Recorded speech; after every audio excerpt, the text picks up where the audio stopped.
Halo Wars is one of the games that got me into the RTS genre, alongside Age of Mythology, Battle for Middle-earth 2, and Shogun Total War.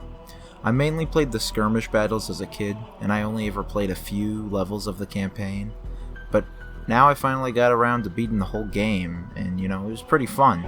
But before we get into that, I do want to talk about the trouble development and how this game was the last from an amazing company. Now, I'm not going to get into too much detail. The Actman goes pretty in depth in his video. I'll link that down in the description. Halo Wars was Ensemble Studios' last hurrah before closing down for good. The game went through hell and back, and just to cut pretty much the story short, this is from my understanding. I probably have gotten some things wrong, but pretty much Ensemble Studios came to Microsoft with 3 new projects. 2 of them fully failed. One of them was like an MMO, I believe. But they came with this RTS idea for console to Microsoft with their own universe and everything that they fleshed out.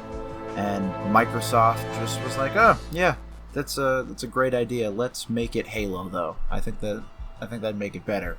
So Ensemble ended up having to scrap pretty much all assets and all story and all the entire universe that they made. And Bungie was pretty pissed about this because they didn't really have a say in that fact. They quote-unquote said Microsoft was whoring out the franchise. So Bungie kind of had this passive-aggressive relationship with Ensemble when making Halo Wars. And after Halo Wars was, out of the oven, Ensemble shut down. And it's a shame because they're the company that brought us the Age of Empires series, which are, in my opinion, some of the best RTS games ever made. So now that you have a little insight on how the development went, let's get to the review. Halo Wars is an RTS set in the Halo universe. The game is set about 21 years before the first game, and you follow the crew of the Spirit of Fire, which includes Sergeant Forge, Captain Cutter, and Professor Anders, while they get into shenanigans with the Covenant. To avoid spoilers, skip to here. Alright, we're good? Let's get on with it. The Spirit of Fire end up finding out the Covenant are excavating some Forerunner temple factory thing. There ends up being a map with coordinates to a human city called Arcadia. When the Spirit of Fire gets there, it's being overrun with Covenant, so Forge has to evacuate all the people there. Later on, Professor Anders ends up getting kidnapped by the Arbiter, and the Spirit of Fire take chase after the Arbiter.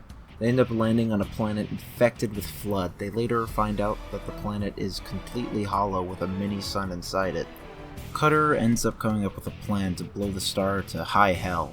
He sends Forge and a few Spartans to go blow up the sun with a reactor, but ends up getting damaged in a fight with Arbiter, and Forge ends up killing the Arbiter. And due to the damage during the fight, Forge has to stay behind and pretty much just do a suicide mission. He sacrifices himself to the UNSC, and the Spirit of Fire escapes. The whole team ends up cryogenically freezing themselves until the next game. For being made in 2009, the graphics are pretty damn good. I'm playing the definitive edition, but I remember this game still looking pretty good on Xbox 360 when I played it. Halo Wars uses the same engine as Age of Mythology, which makes sense because Ensemble made both of them. And the physics in this game is great because I feel like it really captures that Halo feeling, at least in my opinion.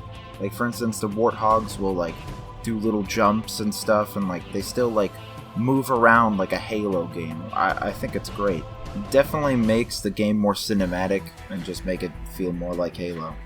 The music is also phenomenal. I mean, it's not even the same composer as all the other games, which, I mean, is amazing because his name is Stefan Rippey. He was still able to capture that Halo feeling, in my opinion. He did a fantastic job. The gameplay is really solid. You got a good variety with the 6 commanders you can pick from, and I think the game has a lot of fun mechanics. Having the game being centered around only being able to build in a few tiles attached to your base definitely brings a fun strategy into the mix, especially with all the other little bases and the resource points and towers you can capture. All the units are pretty good as well, with all of them having their own abilities and a decent amount of upgrades.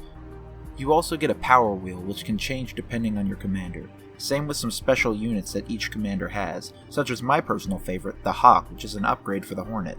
On top of all that, the campaign is really fun. The missions are pretty unique, but sometimes the missions just slaughter you. Nothing you can't ever get through, but it definitely got pretty hard sometimes. I definitely recommend playing through on Heroic. That's what I ended up playing it on. And I feel like it was a good challenge overall, so I'd most definitely recommend this game, especially if you love the Halo series. Sorry this video took so long. A lot of procrastination was involved, but I'm very happy that I finally got it out. And I hope you enjoyed the video. If you ever want to see me review anything specific, just comment down below and I'll see if I can get around to it. So, see you next time.